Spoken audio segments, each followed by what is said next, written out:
Okay, the small Go, word. you're gonna record Go. it. The small world theory goes like this. Physically, we can only grow to a certain degree, right?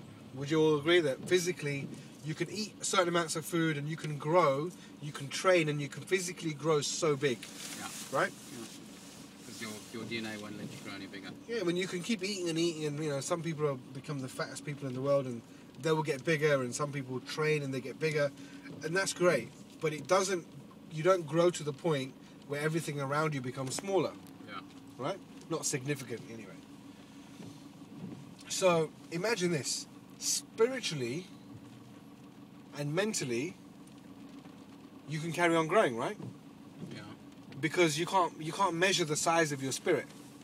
Now, the more you evolve and the more spiritual you become, the bigger your spirit becomes. So you could call spiritual growth is height. Yeah? So your spiritual height, the evolution of your spiritualness, the closeness you have to the higher source, God, or whatever you want to call it, is the higher you go, right? Yeah.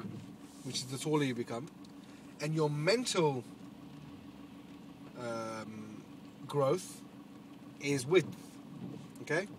So the more you acquire your mental status and you increase your mental capacity and you keep growing and you keep growing, people like DeMartini have a greater mental capacity than others because they've trained themselves to be that way.